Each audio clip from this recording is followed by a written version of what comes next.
નમસ્કાર, YNN ન્યૂઝમાં આપનું સ્વાગત છે। સમાચારમાં વાત કરીએ તો શહેરમાં ગતરોજ આવેલા અણધાર્યા વાતાવરણના પલટાએ ભારે નુકસાન નોતર્યું। શહેરમાં ઠેર ઠેર વૃક્ષો ધરાશાયી થયા હતા, જેમાં પ્રતાપગંજ વિસ્તારમાં સૌથી વધુ વૃક્ષો ધરાશાયી થતા અંધારપટ છવાયું હતું। તંત્રએ યુદ્ધના ધોરણે કામગીરી હાથ ધરી હતી।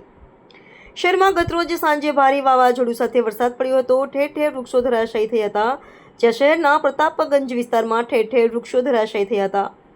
વડોદરાની MS યુનિવર્સિટી ગર્લ્સ હોસ્ટેલની સામે મોટું વૃક્ષ ધરાશાયી થયું હતું। ટ્રાન્સફોર્મર પર વૃક્ષ ધરાશાયી થતાં સમગ્ર વિસ્તારમાં અંધારપટ છવાયો હતો। ટ્રાન્સફોર્મર જમીનદોસ્ત થતાં પ્રતાપગંજ વિસ્તારમાં 2 દિવસ સુધી રહેશે અંધારપટ થયું હતું। વીજ પ્રવાહ નહીં હોવાને કારણે પ્રતાપગંજ સહિત આસપાસની પોશ વિસ્તારની સોસાયટીમાં રહેતા રહીશોને ભારે હાલાકીનો સામનો કરવો પડ્યો હતો। વડોદરા મહાનગરપાલિકાના ફાયર વિભાગ દ્વારા ધરાશાયી વૃક્ષને દૂર કરવાની કામગીરી હાથ ધરાઈ હતી।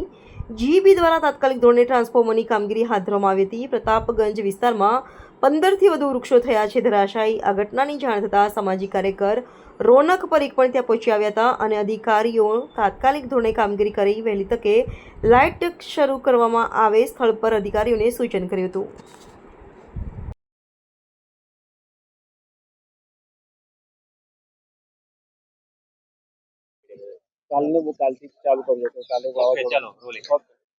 કાલે વાવાઝોડું આવ્યું હતું 80 કિલોમીટરની પૂર ઝડપે।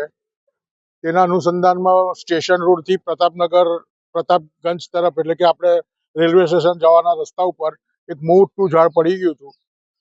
તેમાં તાત્કાલિક GEB અને આપણે કોર્પોરેશનના અધિકારીઓને જાણ કરવામાં આવી, પણ એ લોકો બી ખૂબ જ આખું વડોદરા શહેરમાં ઝાડ પડી ગયો હોવાથી આજે સવારે ખૂબ જ સુંદર કામગીરી કરી આપણા અધિકારીઓ કોર્પોરેશનના। પરંતુ થોડો વિવાદ હતો, MS યુનિવર્સિટીમાં ઝાડ પડી ગયું હોવાથી પરમિશનનો થોડો પ્રોબ્લેમ હતો, એટલે મેં તાત્કાલિક MS યુનિવર્સિટીના સત્તાધીશોને વાત કરી અને પ્રોબ્લેમ દૂર કર્યો અને GEBને તરત બોલાવી અને આ કામગીરી પૂર્ણ કરવામાં આવી છે। અને વીજકુલ જે નથી પ્રતાપગંજ વિસ્તારમાં એ હમણાં વીજળી તત્વરી રીતે ચાલુ થશે અને કોર્પોરેશનને ખૂબ જ સુંદર કામગીરી હતી, એ બદલ એમનો બી આભાર વ્યક્ત કરીએ છીએ।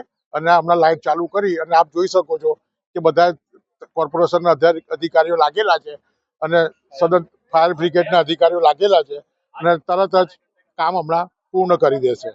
એટલે આપ સૌનો બી આભાર કે આપે બી આ મીડિયામાં આપે લીધું એને વડોદરા શહેરને આ અનુસંધાનમાં જાણ થઈ।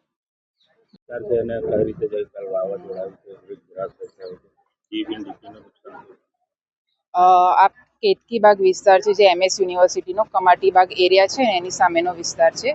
અને કાલે જે ભયંકર વાવાઝોડું આવ્યું એના લીધે આપ જોઈ શકો છો કે આ ઝાડ પડ્યું અને એના લીધે અમારી જે DP સ્ટ્રક્ચર છે એ આખી તૂટીને પડી ગઈ છે। એટલે અત્યારે GEBના માણસો અને ફાયર બ્રિગેડના માણસોથી આ કામનું રિસ્ટોરેશન વર્ક ચાલુ છે। જેમ બને એમ જલ્દી અમે પાવર સપ્લાય રિસ્ટોર કરવાનો ટ્રાય કરીએ છીએ। Thank you. Subscribe now and press the bell icon. Never miss an update.